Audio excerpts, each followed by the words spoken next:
We live in a world in which everyone can be an influencer, a fashion blogger, a travel blogger around the earth. You just need to have your own camera, film yourself or your trips and upload it on the social medias. So I decided to do the same, not as a travel blogger or something, but more as a guy. A guy who wants to share with you his memories. I mean, everyone can find anything on Google, like the tram 28. Thank you, Google. You're welcome. But living it, sharing memories of it, it's a different thing. Our first day started in Ciampino Airport, here in Rome, at 4 a.m.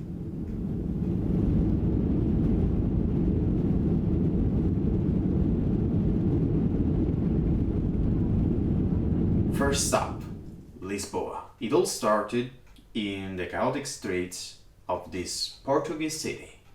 For sure, Lisboa is an interesting city, full of places of interest and tradition. To be completely honest, we didn't know anything about its history. But thanks to its museums, we were able to discover a city that was able to reborn again after the terrible earthquake of the 1755. One of the sites we visited was the Convento do Carmo, that is an incredible testimony of what happened in the time. This convent doesn't have its roof anymore, and you can see the sky from its hazel.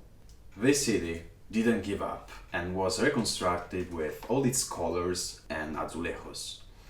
Los azulejos are like tiles with geometrical patterns, full of colors. And you know why Lisboa is so amazing? Because it's easy to make new friends. You just have to wait outside its locals, then have a seat with complete strangers at the same table, and listen in fado.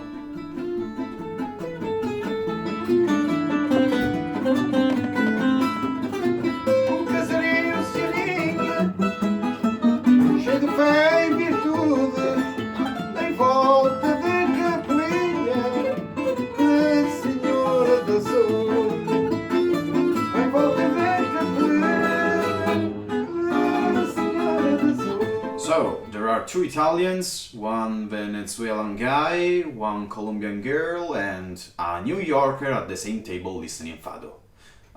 No, that's not a joke, it's our first night in Lisboa. Doing the math, Lisboa was amazing.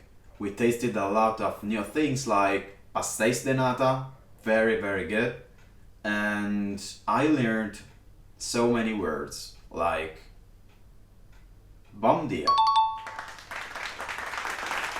Fala inglês. Faz favor. Enough. Enough.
And then Annecy happened. What can I say about Annecy? It almost made me become poor, but it worth. Annecy is a small city surrounded by amazing mountains. It is situated on France, and its heart is for sure its lake, crossed by pretty small bridges covered by flowers.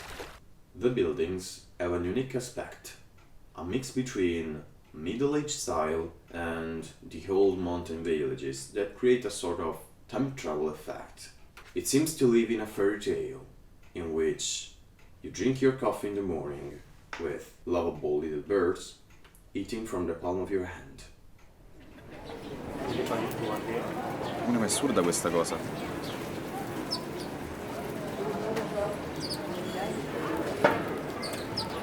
Everything was perfect, except for my French.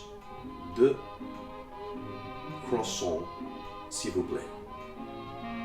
It was strange coming from the colorful chaos of Lisboa and landing in the most peaceful place on earth, but we really needed it. Before we realized it, we were in Geneva. And Geneva is basically everything Rome is not. If you want to kill yourself in Rome, use a crosswalk. Generally, you are lucky to be alive when you reach the other sidewalk.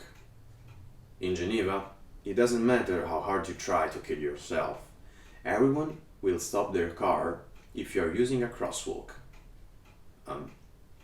Even if I think that is kinda normal in the other cities, isn't it?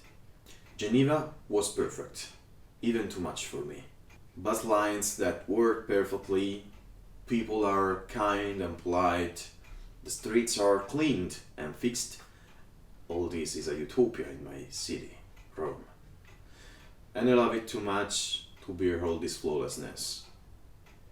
If Lisboa is an old city, a city in which you can still smell the tradition, Geneva is the perfect capital for businessmen.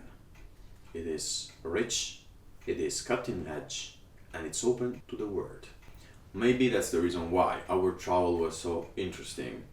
We started from the solid tradition of a town like Lisboa, passing through Annecy, the perfect combination between modern and old, just to end in a global city. It was a tiring week. So tiring that things like that happened. Sir, do you want any sausages on your sandwich? Yes. Which ones? Yes. But we came home with new experiences and realizations. Like, we are really Italian because we had a lot of struggles with food and sausages that made me wish I had put some packages of pasta in my bags.